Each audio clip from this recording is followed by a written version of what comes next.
السلام علیکم لسنرز۔ آج اب ناول ریڈ کرنے جا رہی ہوں، وہ ہے محبت دل پہ دستک، جو کہ تحریر ہے عفت سحر طاہر کی۔ ناول شروع کرنے سے پہلے میری آپ سب سے ریکویسٹ ہے کہ اگر آپ نے میرے چینل کو ابھی تک سبسکرائب نہیں کیا تو پلیز اسے سبسکرائب کر دیجیے، ساتھ ہی بیل آئیکن کو بھی پریس کریں تاکہ ہر نئے آنے والے ناول کی اپڈیٹ آپ کو ملتی رہے۔ ساتھ ہی ویڈیو کے ڈسکرپشن میں آپ کو میرے دوسرے چینل کا لنک مل جائے گا، تو پلیز اسے بھی ضرور سبسکرائب کیجیے گا۔ ویڈیو کو لائک کیا کریں، کمنٹ ضرور کیا کریں۔ چلیے شروع کرتے ہیں اس کی قسط نمبر 15۔ ہر رشتے کی اپنی ڈیمانڈ ہوتی ہے پاگل، وہ اس کے ساتھ ٹہلتے ہوئے خوشگوار لہجے میں کہہ رہا تھا۔ زحا کو لگا کہ سب گھر والے زبردستی ہی صحیح مگر یہ شادی کر کے ہی دم لیں گے، اور یہ انس یوں بھی تو بہت لاؤبالی سا تھا، مگر جو ہی بات محیط پر آئی موصوف کے پاس ایک سو ایک دلائل آ گئے۔ آپ یقین کریں انس بھائی، وہ بھی مجھے پسند نہیں کرتا۔ وہ اس کے سامنے آ کر ضد ہونے والے انداز میں بولی تو وہ رک کر تنبیہی نظروں سے اسے دیکھنے لگا۔ بیہیو یو زوئی، کم از کم بات تو اخلاق سے کرو اس کے متعلق۔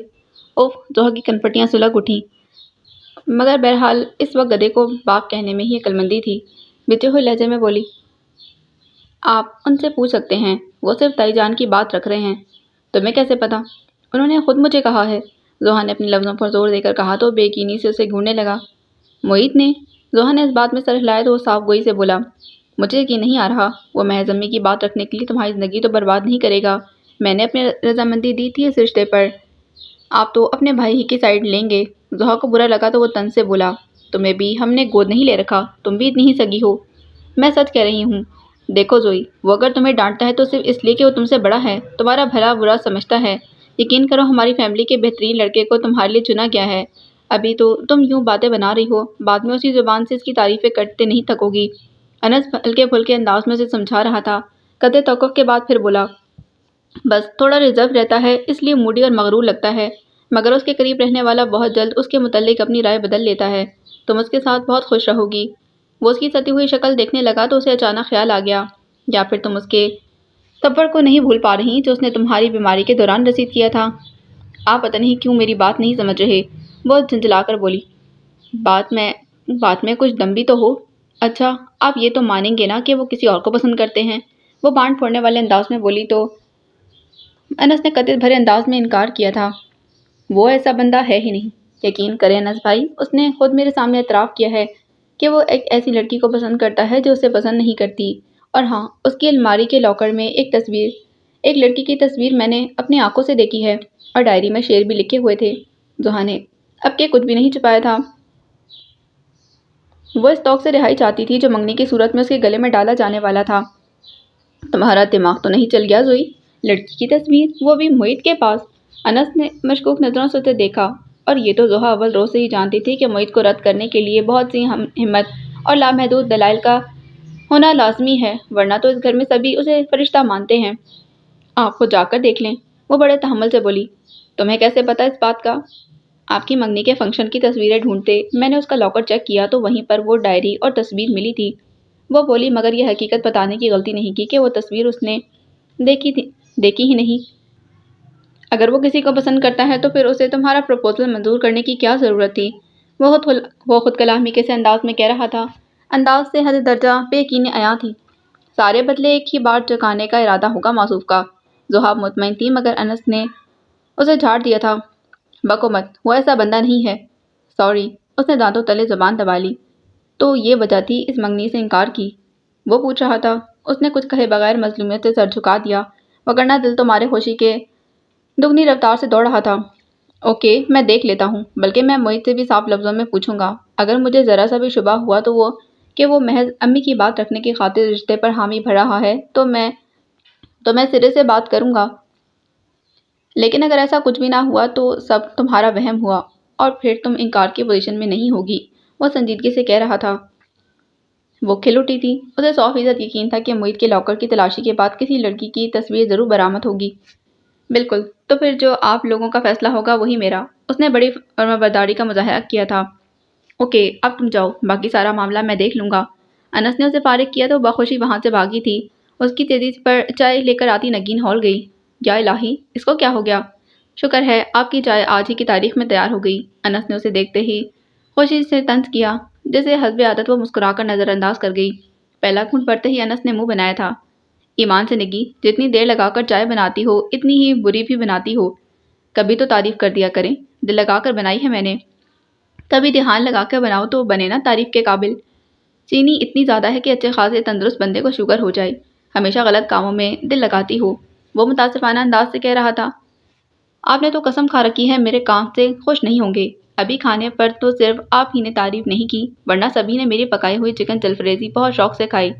نگین نے دکھے دل سے شکوہ کیا تو وہ لگی لپٹی رکھے بغیر بولی، وہ سب رواداری سے کھا رہے تھے، ورنہ جتنا نمک میرے پلیٹ میں تھا نا، اف لگ رہا تھا نمک کی کان میرے گھر میں ہی دریافت ہو گئی ہے، پتہ نہیں کس بات کا بدلہ لے رہی ہو تم مجھ سے۔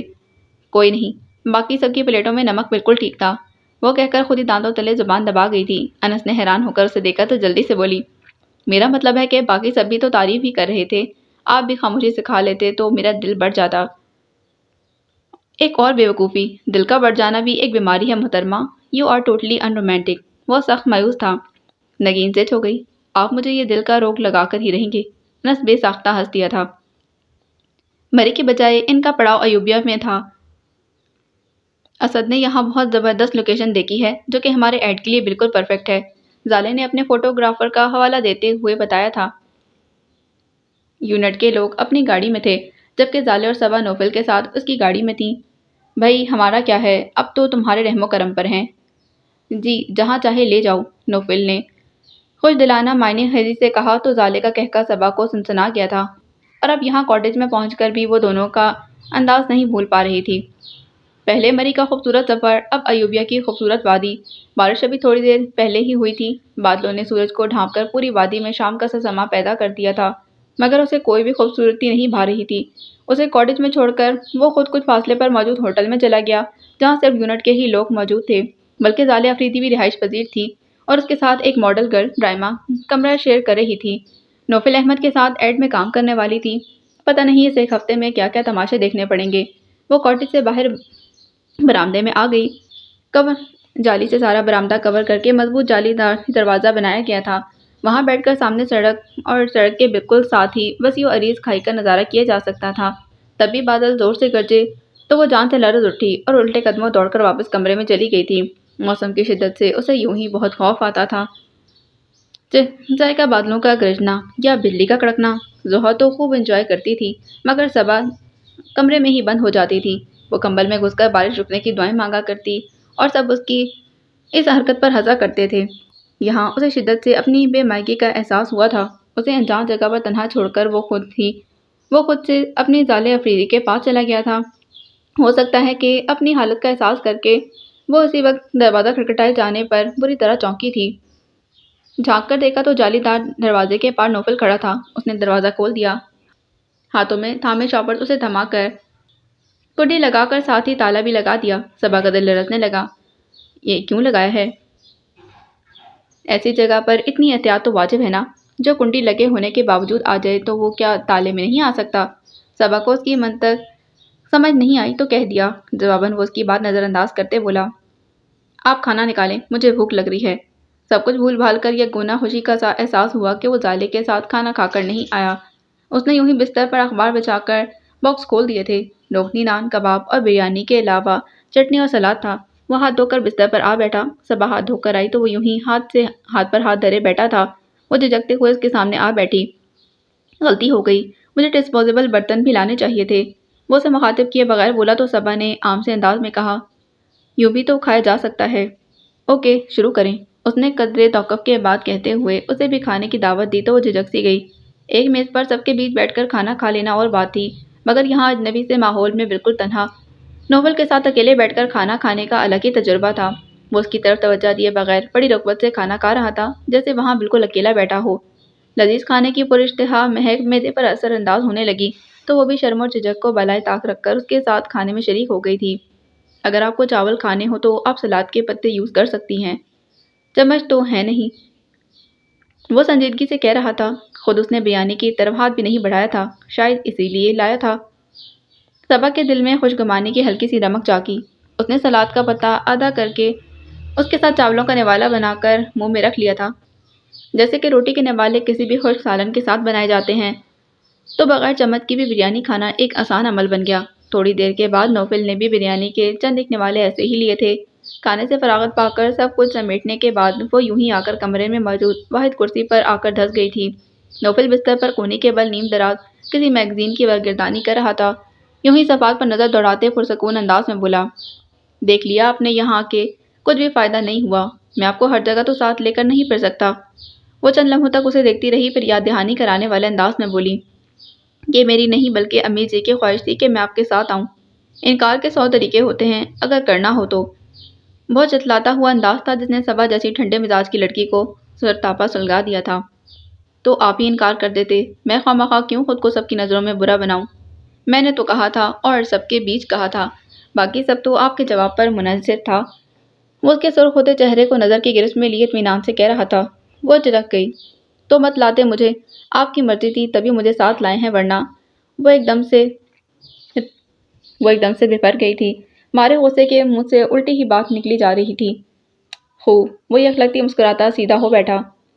بہت اچھے، یعنی میری مرضی تھی خود اپنے ساتھ طیبیت کی اس خوبصورت وادی میں لانے کی، یہاں کے چپے چپے پر اپنی حسین یاد ضبط کرنے کے لیے، رومانٹک موسم انجوائے کرنے کے لیے۔ انٹرسٹنگ۔ وہ جیسے اس کی بات سے لطف اندوز ہو رہا تھا، وہ خجل سی ہو کر غصے سے بولی، میں نے کبھی ایسی فضول سوچیں نہیں پالی، آپ جس کے ساتھ آئے ہیں اسی کے ساتھ اپنا وقت گزاریں۔ میں نے صرف امی کی خواہش کا مان رکھا ہے، وگرنہ آپ اپنی پسندیدہ ہستی کے ساتھ ہی ہیں۔ اس کی بات کا کچھ بھی جواب دیے بغیر یوں ہی مسکراتا ہوا کپڑے تبدیل کرنے کے لیے اٹھ گیا تو وہ بھی بیٹھ کر بادلوں کی ہلکی ہلکی گرج پر غور کرنے لگی۔ وہ کپڑے تبدیل کر کے آئے تو وہ یوں ہی کرسی پر بیٹھی گود میں دھرے ہاتھوں پر نظر جمائے بیٹھی تھی۔ لاپرواہی سے چھانے چھٹک کر وہ کمرے کی واحد کھڑکی کے پٹ کھولنے لگا جس میں جالی لگی ہوئی تھی۔ ٹھنڈی ہوا کے جھونکے پل بھر میں کمرے کے حوض سمیٹ کر لے گئے تھے۔ آسمان کو بادلوں نے پوری طرح سے ڈھانپ لیا تھا۔ بادلوں کے گرجنے کے ساتھ ساتھ کہیں کہیں آسمان پر بجلی بھی چمکتی دکھائی دے رہی تھی۔ گہری سانس کھینچتے اس نے موسم کی دل فریبی کو خود میں سمونا چاہا تھا، پھر پلٹ کر بستر کی طرف آ گیا۔ اگر آپ کو مراقبے سے فرصت مل گئی ہو تو بستر پر آ جائیں، میں لائٹ آف کرنا چاہتا ہوں، مجھے صبح سب کے ساتھ لوکیشن دیکھنے بھی جانا ہے۔ کلائی سے گھڑی اتار کر تکیے کے نیچے رکھتا وہ طنز سے کہہ رہا تھا۔ صبا کو مجبوراً اٹھنا ہی پڑا۔ ہم لائٹ آن بھی تو رکھ سکتے ہیں۔ کچھ دیر پہلے کسی تند اور تیزی کے بجائے اس کے لب و لہجے میں مصالحانہ پن تھا۔ نوفل اس کی طرف اٹھنے والی نظر بے ساختہ تھی۔ کیوں؟ ایسی کیا بے اعتباری ہو گئی ہے آپ کو؟ اس کا انداز 100% تمسخرانہ تھا، مگر وہ ضبط سے بولی، نئی جگہ ہے اور پھر بادل بھی گرج رہے ہیں، مجھے ڈر لگ رہا ہے۔ بہت نئی اطلاع ہے کہ آپ بھی کسی سے ڈرتی ہیں، چڑھ کر کہتے وہ بستر پر دراز ہو گیا۔ کھڑکی تو بند کر دیں، صبا کو اعتراض ہوا تھا۔ کیا خبر پہاڑی موسم میں بجلی اسی راستے کمرے میں آ جائے۔ خوف کا کوئی ایک روپ تھوڑی ہوتا ہے، طرح طرح کے وہم چھلاوا بن کر ڈراتے رہتے ہیں۔ یہاں ایسا کیا ہو رہا ہے جو کھڑکی بند رکھنے کی ضرورت پیش آ گئی ہے؟ وہ تلخی سے بولا۔ صبا نے کچھ کہے بغیر آگے بڑھ کر کھڑکی کے پٹ بھیڑ دیے تھے۔ نوفل نے بیزار ہو کر تکیہ منہ پر رکھا اور سونے کی کوشش کرنے لگا۔ نئی جگہ کی اجنبیت اور تنہائی کا احساس تو تھا ہی، اس پر موسم کی شدت کا خوف سونے پر سہاگا تھا۔ نوفل تو کب کا سو بھی چکا تھا، مگر صبا کو بہت مشکل سے نیند آئی تھی۔ رات کا جانے کون سا پہر تھا جب بجلی کی زوردار کڑک سے اس کی آنکھ کھل گئی تھی۔ پورا کمرہ اندھیرے میں ڈوبا ہوا تھا، یقیناً موسم کی خرابی کے باعث بجلی جا چکی تھی۔ خوف سے اس کا دم گھٹنے لگا۔ اسی پل بادل زور سے گرجے تو سرکش ہوا ایک دھماکے سے کھڑکی کے پٹ کھولتی پورے کمرے میں چکرانے لگی تھی۔ ساتھ ہی آسمانی بجلی کے کڑک اور چمک نے لہجہ بھر کو پورا کمرہ روشن کر دیا۔ اپنے حلق سے نکلتی بے اختیارانہ چیخ کو کسی بھی طور روک نہیں پائی تھی۔ نوفل ہڑبڑا کر جاگ اٹھا تھا، مگر غنودہ ذہن اور گپ اندھیرے کی وجہ سے کچھ اندازہ نہیں لگا پایا کہ اصل واقعہ کیا ہے۔ مگر اب کی بار بادل زور سے گڑگڑائے تو وہ اس کے بہت پاس چلی آئی تھی۔ مجھے ڈر لگ رہا ہے۔ وہ بے حد خوفزدہ تھی۔ اس کا لرزتا کپکپاتا لمب نوفل کو حواس کی دنیا میں لانے کا باعث بنا تھا۔ بادل کے گرجتے ہی اس کے وجود کو جھٹکا سا لگا تو بے ارادہ ہی نوفل نے اس کے گرد بازو پھیلا کر جیسے اسے تسلی دی تھی۔ لائٹ آن کر دینا پلیز۔ وہ گھبرا کر رو دی تھی۔ پہاڑی علاقے کی یہ رات واقعی بہت طوفانی اور بھیانک تھی۔ بادلوں کی گڑگڑاہٹ کے ساتھ چھت کی کڑیاں چیختی محسوس ہو رہی تھیں اور آسمانی بجلی خوفناک کڑک کے ساتھ لپک کر جیسے کھڑکی کے راستے کمرے میں چلی آ رہی تھی۔ خود نوفل نے بھی ایسا موسم پہلی بار دیکھا تھا، مگر فی الحال موسم کی شدت، بادلوں کی گرج یا چمک کچھ بھی اس کے خیال میں نہیں تھی۔ اس کی دھڑکنیں اس پل کسی اور کی دھڑکنوں کی آہنگ تھیں اور خیالات کا تانتا کسی کو بے ترتیب سانسوں سے الجھ رہا تھا۔ اسے ہر پل ٹھکرانے والی، اسے مجبوری اور جبر کا نام دینے والی، اس وقت اس کے بے حد نزدیک بے دست و پا مدد کی طالب تھی۔ انہی قربتوں کے کبھی نوفل احمد نے سپنے دیکھے تھے مگر نہیں، نوفل کا دل پل بھر میں اوب گیا تھا۔ یہ وہ قرب تو نہیں تھا جو مشام میں جہاں کو معطر کر کے صدیوں کی تشنگی کو مٹا دیتا۔ یہ وہ قربت تو نہیں تھی کہ منتوں کا فرق مٹا کر محبوب اور محب کو ہمیشہ کے لیے ایک اٹوٹ بندھن میں باندھ دیتی۔ اس سربردگی میں محبت نہیں تھی، وہ بے اختیاری نہیں تھی جو دلوں کو ایک ہی تال پر محو رقص کر دیتی۔ یہ قربت فقط ایک مجبوری تھی، اور اس سپردگی میں فقط خوف پنہاں تھا۔ اس کا بڑا ہوا بازو سمٹ گیا تھا۔ پل بھر میں تمام جذبات بھاپ بن کر اڑ گئے تھے۔ اسے پیچھے ہٹا کر وہ اٹھا اور جا کر کھڑکی کے دونوں پٹ بند کر کے چٹکنی لگا دی تھی۔ کڑکتی بجلی کی چمک کا راستہ تو بند ہوا تو کمرہ مکمل تاریکی میں ڈوب گیا۔ نوفل نے سائڈ ٹیبل کی دراز میں ہاتھ مار کر لائٹر جلایا تھا، اور اب گھٹنوں میں منہ دیے وہ بیٹھی تھی۔ اب اگر ساری رات موسم بگڑا رہا تو کیا آپ یوں ہی تماشا لگائے رکھیں گی؟ اس کے لب و لہجے کی طبیعت بے وجہ نہیں تھی۔ رات کے اس پل صبح کو ذرا سی بے احتیاطی اس کی تمام تر حسیات کو جھنجھوڑ گئی تھی۔ مجھے ڈر لگ رہا ہے اس موسم سے، اس نے چہرہ اوپر اٹھاتے ہوئے بھیگے لہجے میں کہا۔ لائٹر کی پراسرار سی زرد روشنی میں وہ زیادہ دیر تک اس کی آنسو بھری آنکھوں میں نہیں دیکھ پایا تھا کہ لائٹر بجھا دیا۔ روشنی کریں پلیز، وہ مضطرب ہو اٹھی۔ نوفل جھنجھلایا۔ اتنی نازک لگتی تو نہیں ہیں آپ۔ وہ لائٹر جلا کر اٹھا اور سامنے موجود پرانی طرز کے آتش دان کی طرف گیا۔ وہیں صبح کارنرز پر اس نے جلی موم بتی پڑی دیکھی تھی۔ وہ جلا کر لائٹر بجھا دیا۔ ڈر بھی انسانوں کو ہی لگتا ہے۔ وہ اب قدرے سنبھل کر جیسے اپنی صفائی پیش کر رہی تھی۔ اچھا، بہت نئی خبر ہے میرے لیے۔ نوفل کا انداز تمسخر لیے ہوئے تھا، جو کم از کم صبا کو تو اچھا نہیں لگا تھا۔ ہر کوئی آپ کی طرح نڈر نہیں ہوتا۔ بے خوفی ان میں ہوتی ہے جن کے اندر ڈر چھپے ہوئے نہ ہو۔ خود کو چھپانے کی کوشش میں رہنے والا سوکھے پتوں کے ہلنے سے بھی خوفزدہ ہو جاتا ہے۔ سائڈ ٹیبل کی دراز سے سگریٹ کا پیکٹ نکالتے وہ بہت پرسکون انداز میں کہہ رہا تھا۔ پھر بیڈ سے ٹیک لگائے نیند دراز کیفیت میں بیٹھ کر سگریٹ نکال کر لبوں پر دبائی اور لائٹر سے آگ لگا دی تھی، جو اس کے لفظوں کے معنی اور مطلب سمجھنے کی کوشش میں تھی۔ بے ارادہ ہی اسے دیکھنے لگی۔ آرام سے سگریٹ کے کش لگاتا رہا، جیسے اب کافی دیر تک یہی جاگنے کا ارادہ ہو۔ پہلی بار صبا کو اس کے سگریٹ پینے پر غصہ آیا تھا۔ اگر آپ سمجھتے ہیں کہ میں آپ سے ڈرتی ہوں تو آپ سراسر غلط سوچتے ہیں، کافی دیر کے بعد مضبوط لہجے میں کہا تو سگریٹ کی راکھ فرش پر جھاڑتا اسے دیکھنے لگا۔ موم بتی کی کمزور سی زرد روشنی میں وہ اسے پہلے ہی بے خوف لگی تھی۔ میں نے آپ کو کبھی نہیں ڈرایا اور نہ ہی خواہ مخواہ عورتوں پر رعب رکھنے کا شوقین ہوں۔ آپ سے بھی میں نے اول روز کہہ دیا تھا کہ آپ بلا خوف و خطر جو چاہیں فیصلہ کر سکتی ہیں۔ وہ رسان سے کہہ رہا تھا۔ صبا کا دل ڈوب کر ابھرا۔ کتنی آسانی سے وہ اتنی بڑی بات کہہ جاتا تھا جسے سوچنے میں شاید زمانے لگ جاتے۔ مجھے محبتوں کو مان دینا آتا ہے نوفل۔ میں نے اس گھر میں پرورش پائی ہے جہاں کا ہر مکین دوسرے کے اندر بستا ہے۔ محبت ہمیشہ میرا دین اور میرا ایمان رہی ہے۔ میں کسی بھی تعلق کو بے معنی کے بنیاد پر پروان چڑھانے پر یقین نہیں رکھتی، مگر بہت ساری محبتوں کو کرائسس سے بچانے کی خاطر یہ ذلت بھی گوارا ہے۔ مجھے آپ کی چاہت یہاں لائی تھی، خواہ مقصد کچھ بھی رہا ہو، مگر اب میں اپنی مرضی سے رہ رہی ہوں، کیونکہ میں اپنے بھائی کا گھر برباد نہیں کر سکتی، اور نہ ہی نگین نے میرا کچھ بگاڑا ہے۔ ہاں، مگر آپ کی طرف میرے بہت سے قرض نکلتے ہیں۔ چاہت۔ وہ دفعتاً طنز سے ہنس دیا تھا، پھر جھک کر سرخی مائل فٹ پر سگریٹ مسل کر سیدھا ہوا۔ بھول ہے آپ کی محترمہ، مجھے کبھی بھی کسی بھی دور میں آپ کی چاہت نہیں رہی۔ خواہ مخواہ کے مفروضوں کو سوچ کر اپنا دماغ مت تھکائیں۔ میں سونا چاہتا ہوں، اگر آپ کو نیند نہیں آ رہی تو بخوشی باہر جا کر موسم انجوائے کر سکتی ہیں، وہ بے رخی سے کہہ رہا تھا۔ پھر وہ اپنی جگہ پر لیٹ گیا، آنکھوں پر بازو رکھ لیا، مگر وہ کسی اور ہی دھیان میں تھی۔ یہ مفروضے نہیں ہیں۔ ہاں، مگر یہ سچ ہے کہ فطری طور پر میں نے بھی اس پروپوزل کے بعد آپ کے بارے میں سوچا تھا، تب مجھے لگا کہ آپ کی آنکھیں سچ کہتی ہیں۔ وہ ایک سچے آدمی کی آنکھیں تھیں، اب تو آپ کی آنکھیں بھی آپ کے لفظوں کا ساتھ نہیں دیتی۔ کسی بھی دھیان میں ڈوبی آواز نوفل احمد کو ساکت کر گئی تھی۔ کتنی ہی دیر اس کی سوچوں کے تانے بانے اسی آواز کے مطلب اور معنی میں الجھے رہے تھے۔ پھر اس نے دھیرے سے بازو ہٹا کر دیکھا تو وہ کمبل اوڑھے دوسری جانب کروٹ لیے لیٹ چکی تھی۔ کاش کہ صبا میر، تم بھی اتنی ہی سچی اور خالص ہوتی تو میں اپنی نظر انتخاب پر ذرا بھی نہ پچھتاتا۔ اپنے پورے کھرے پن کے ساتھ مجھے ملتی تو میں آج اپنے پیار کی برکھا میں تمہیں یوں شرابور کر دیتا کس موسم کا ڈر تمہارے قریب بھی نہ بھٹکتا۔ اس کمرے میں اجنبیت کی بجائے محبت بھری سرگوشی رقص کرتی۔ میری محبت تمہیں ایسا سروپ عطا کرتی کہ تم اپنے ہونے پر نازاں ہوتی۔ مگر کاش کہ اس کے دل میں پھر سے سگریٹ کی طلب جاگی تو وہ لائٹر اور سگریٹ کا پیکٹ اٹھا کر برآمدے میں چلا آیا تھا، جہاں جالیوں کے پار موسم اپنی تمام تر شدت کے ساتھ پھنکا رہا تھا، بادلوں کی گرج، بجلی کی چمک اور گہرائی کی طرف بہتا پانی۔ وہ سگریٹ سلگا کر جالی کے قریب آن کھڑا ہوا۔ کچھ ایسا ہی شور اور شدت وہ اپنے اندر بھی محسوس کر رہا تھا۔ میں اکثر بیٹھی سوچتی ہوں، میری قسمت کا جو تارا ہے، جانے کیسا ہے اور کہاں ہے، جو میرے خوابوں میں آتا ہے، مجھے سوچتا ہوگا۔ میں ہر چہرے میں اسے ڈھونڈتی ہوں جو ابھی مجھے کھوجتا تو ہوگا۔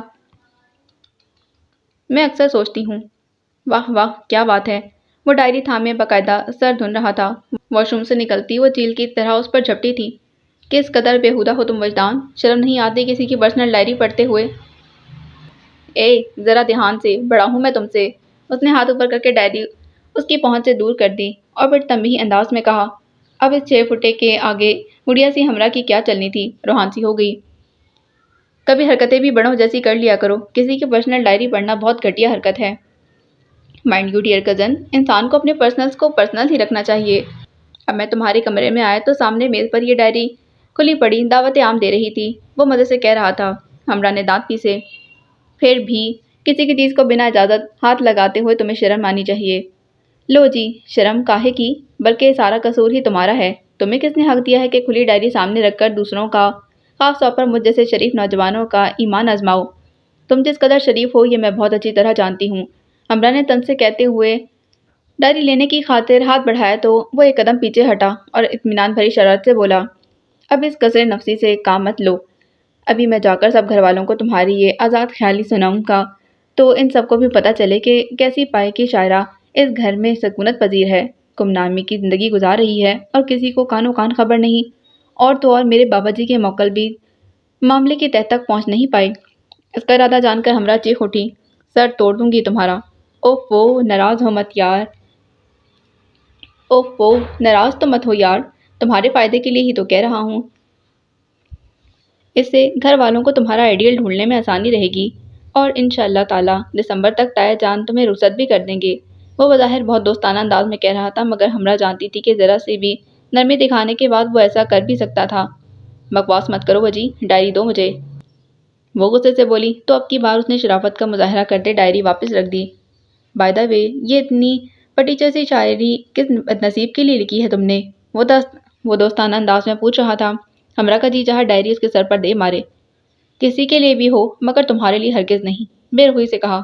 تھینک گاڈ، وہ فوراً ہی مشکور ہوا۔ میں کہاں تمہاری نظم کے ہیرو کی طرح سگریٹ پی کر یہ کلیجہ سیاہ کرتا رہتا یا گلی گلی پاگلوں کی طرح تمہارا نام پکارتا۔ وجدان، اب تم یہاں سے دفع ہو جاؤ، اس کا ضبط جواب دینے لگا۔ چلا جاتا ہوں یار، میں تو تمہارے پاس ایک چھوٹے سے کام سے آیا تھا۔ وہ تو راستے میں تمہاری ڈائری نے میرا ایمان خراب کر دیا، وہ مسکین انداز میں کہتا ابھی بھی اس کی ڈائری کو دیکھ رہا تھا جسے وہ اپنی کتابوں کے نیچے رکھ چکی تھی۔ اس کی نظر کا محور جانتے وہ غیر محسوس کن طریقے سے کتابوں کی طرف پشت کیے اس کے آگے دیوار بن کر کھڑی ہو گئی۔ تو تم اپنا یہ چھوٹا سا کام اپنی جھنڈے والی سرکار کے موکلوں سے کیوں نہیں کروا لیتے جو انہیں تمہاری خدمت گار کے طور پر دے رکھے ہیں؟ ہمراہ نے بھی اس کی طرح چھوٹا سا کو خاصا لمبا کر کے ادا کیا تھا۔ لو بھلا، ان سے ایسے چھوٹے کاموں کو کرواتا اچھا لگوں گا کیا؟ ان کے لیے تو میں بہت شاندار کام سوچ رہا ہوں۔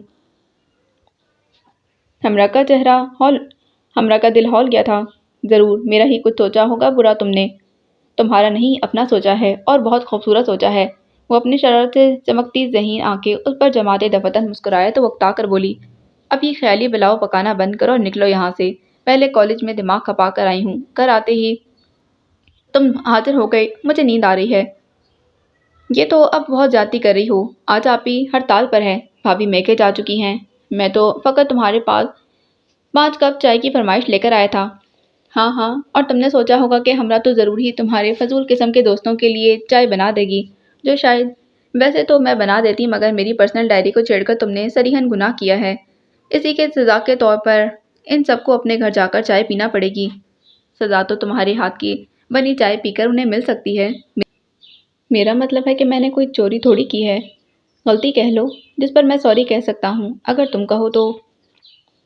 وجی پلیز گیٹ آؤٹ۔ ہمرا نے کمال بے مروتی کا مظاہرہ کیا تو اس کے تاثرات فوراً ہی بدل گئے۔ اوکے تو میں بھی ابھی جا کے سب کو تمہاری نظم سناتا ہوں۔ وہ کیا لکھا ہوا تھا کہ لفظوں سے دور سگریٹ سلگا کر اور آگ کے شعلے میں لپٹا دیکھنا دسمبر کے پہلے ہفتے میں ہی تمہاری رخصتی عمل میں آ چکی ہوگی۔ وہ دھمکانے والے انداز میں کہہ رہا تھا۔ اس کی نظم کی آزادی میں مزید اضافہ کرتا آئندہ صورتحال کا نقشہ کھینچ رہا تھا۔ خبردار جو یہ ساری بکواس کسی کے سامنے کی تو۔ نہیں کروں گا اگر تم میرے دوستوں کے لیے چائے بنا دو گی تو، اس نے بڑی بے نیازی سے حل پیش کیا تھا، اور بعد میں کبھی کسی کو نہیں بتاؤ گے کہ یہ میری شاعری ہے اور نہ ہی میرا مذاق اڑاؤ گے۔ وہ وعدہ لے رہی تھی۔ وجدان اسے یقین دلانے والے انداز میں بولا، بالکل بھی نہیں، بلکہ میں تو کسی کو شک بھی نہیں ہونے دوں گا کہ ایک عظیم شاعرہ اپنی ہی گھر میں کسی گمنامی کی زندگی بسر کر رہی ہیں، اور اگر تم اپنے کہے سے مکر گئے تو میں ساری زندگی تمہارا کوئی کام نہیں کروں گی۔ وہ ننوٹے پن سے بولی تو وجدان نے بمشکل ہونٹ بھیج کر مسکراہٹ روکی، پھر اپنے لفظوں پر زور دیتے بولا، اسٹامپ پر لکھوا لو، میں زندگی بھر تمہیں شکایت کا موقع نہیں دوں گا۔ خیر اتنے فرمانبردار تو تم کبھی بھی نہیں رہے۔ ہمرا ابھی بھی مشکوک تھی۔ اگر تمہاری قسم کھاؤں گا تو پھر سے تمہیں وہم لگ جائے گا۔ اب تم چل کر چائے بنا رہی ہو۔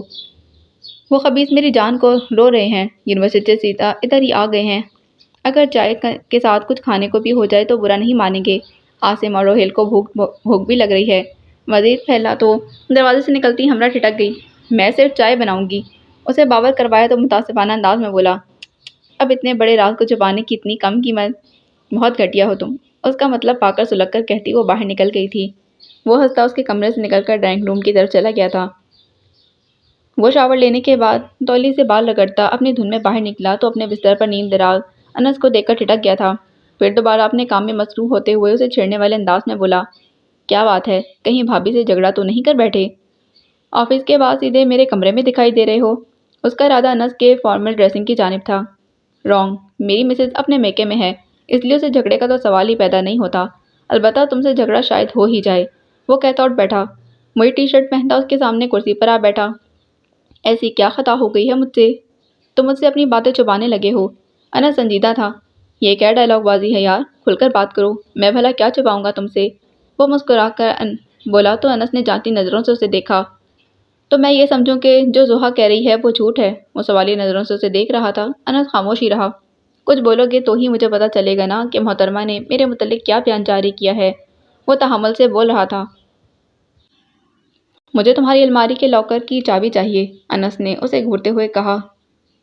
تو وہی اندازاً پوچھنے لگا، اس کا کیا کرو گے تم چابی دے رہے ہو یا نہیں؟ اب کی بار وہ ڈپٹ کر بولا تو معید نے متاسفانہ نظروں سے اسے دیکھتے ہوئے کہا، ایسے تو میں نے اپنے لاکر کو لاک نہیں کر رکھا، پھر بھی اگر تمہیں اس کی چابی چاہیے تو وہ رائٹنگ ٹیبل کی داہنی دراز میں رکھی ہے۔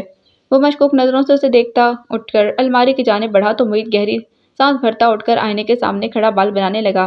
اس کی لاکر میں ہاتھ مارتا پتہ نہیں کون سا گوہر نایاب تلاش کر رہا تھا، پھر ناکام ہو کر معید کی طرف پلٹا جو اسی کے انتظار میں سینے پر بازو لپیٹے کھڑا تھا۔ اب اگر چاہو تو تم میرے بینک کا لاکر بھی چیک کر سکتے ہو، وہ بڑے متحمل انداز میں کہہ رہا تھا۔ ڈھیلا سا پڑھ کر پھر سے اس کے بستر پر دراز ہو گیا۔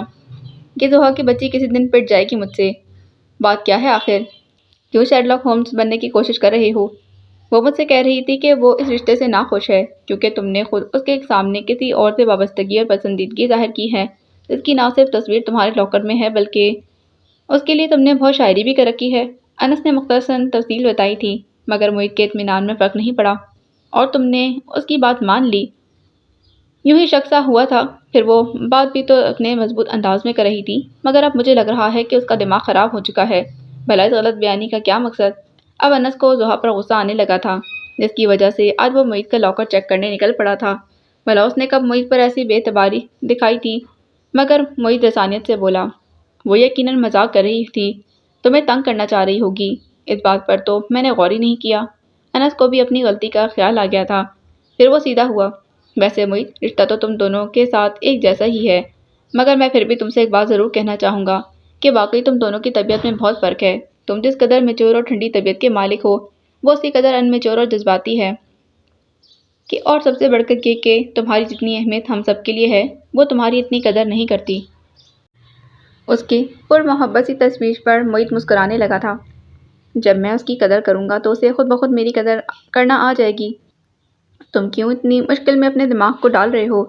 ویسے وہ بھی اپنی جگہ بالکل صحیح ہے۔ جس طرح تم اس کی طبیعت صاف کر رہے تھے، اس سے اس کا مستقبل خطرے میں ہی لگ رہا تھا۔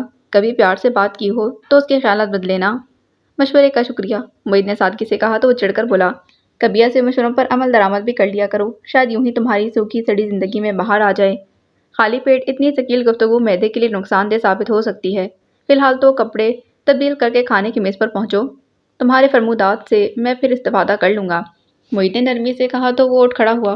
میرا بھی 100% یہی خیال ہے۔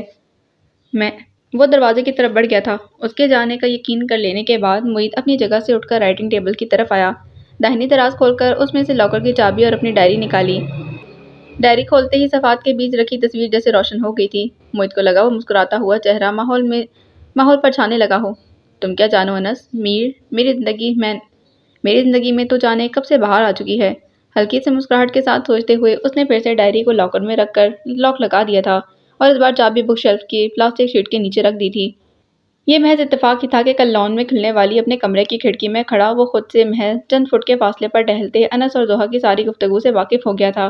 وہ تو کمرے میں تاریکی کے باعث اسے وہ دیکھ نہیں پائے، مگر معید نے ان کی ہر بات سن لی تھی۔ تبھی تو وہ تمام فارمیلٹیز نبھا کر بیٹھا ہوا تھا، ورنہ اب تک انس پر ہر راز آشکار ہو چکا ہوتا۔ وہ مطمئن سا ہو کر کمرے سے باہر نکل گیا تھا۔ سانو ایک پل چین نہ آوے سجنا تیرے بنا۔ وہ مسکراتے ہوئے خود بھی گلوکار کے ساتھ سر ملا رہا تھا۔ نگین نے سخت چڑھ کر ہاتھ مار کر سی ڈی پلیئر آف کر دیا تھا۔ وہ گاڑی کی رفتار کم کرتا اس کا خفضہ چہرہ دیکھنے لگا۔ اس کے ہونٹوں پر ابھی مسکراہٹ تھی۔ یہ میرے دل کی آواز تھی جس کا تم نے بے دردی سے گلا گھونٹ دیا ہے۔ آپ نے کبھی میرے دل کی آواز سنی ہے جو میں آپ کا خیال کرتی پھروں؟ وہ حد درجہ ناراضگی سے بولی تو وہ بات کو اپنے ہی لے میں لے گیا تھا۔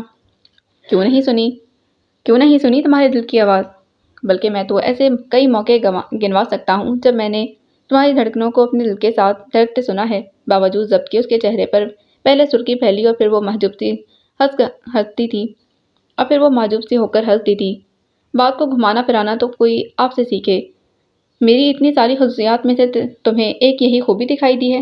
اسے جیسے افسوس ہوا تھا، مگر نگین اب پھر سے سنجیدگی کی لپیٹ میں آ گئی تھی۔ جواب میں کچھ نہیں بولی، جو وہ اس کا دل بہلانے کے لیے پوچھنے لگا، آئس کریم کھاؤ گی؟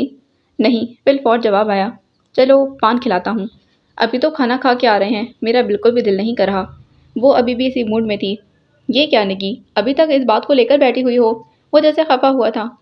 ہاں تو جیسے بہت چھوٹی بات ہے نا، وہ نئے سرے سے کڑھنے لگی۔ جانتی ہو میری عادت کو یار، پھر بھی ہر بار بحث کرتی ہو۔ وہ بھی جھنجھلا گیا تھا۔ تو کیا اب ساری زندگی میں صرف ایک ہی دن کے لیے امی کے گھر جایا کروں گی؟ اسے صدمہ الگ ہوا۔ لو جی، محبت نہ ہوئی تارے عنکبوت ہو گئی، مکھی کی طرح اوپر تلے دائیں بائیں سے گرے ہوئے ہیں۔ بھلے لوگ سانس تو لینے کی اجازت دو۔ کم آن نگی، 2 منٹ کی ڈرائیو ہے، جی چاہے آ جایا کرو۔ وہ اب بھی اس معاملے کو بڑے ہلکے پھلکے انداز میں لے رہا تھا، مگر اسے اس بات کا اندازہ نہیں تھا کہ ایک لڑکی کے لیے اس کے میکے کی اہمیت کیا ہوتی ہے۔ وہ بس نگین کی ہر بےتابی سے اپنے لیے ہی دیکھنا چاہتا تھا، مگر وہ اس کے انداز سے سہم کر رہ گئی تھی۔ کبھی آپ اپنے گھر والوں سے دور رہ کر دیکھیں تو پھر پوچھوں گی آپ سے۔ اسے انس کی یہ تیز تراری بالکل بھی نہیں بھائی تھی۔ ناراضی سے منہ موڑ کر کھڑکی سے باہر جھانکنے لگی۔ دیکھو، جب شادی ذرا پرانی ہو جائے گی تب چاہے مہینہ بھر وہیں ٹھہر کر آنا، میں کوئی زبردستی نہیں کروں گا۔ وہ اب بھی مسالت کے موڈ میں تھا۔ نگین بہنا کر پلٹی۔ یوں کہیں نا، ابھی صرف نئے کا خمار ہے، خود غرض ہیں۔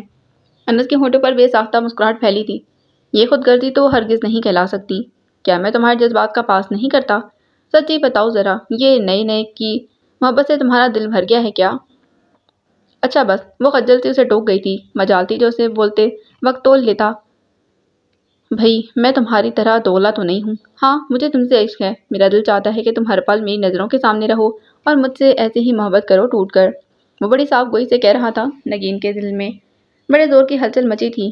کوئی عاشق اپنی محبوبہ سے ایسی باتیں کہہ رہا ہو تو ایسی بڑی بات نہیں لگتی، مگر ایک شوہر کے ہونٹوں سے اپنی بیوی کے لیے ایسے اعترافات اعزازیہ ہی کہے جا سکتے ہیں۔ اس کا دل بھی تباہر سے بھر گیا تھا، مگر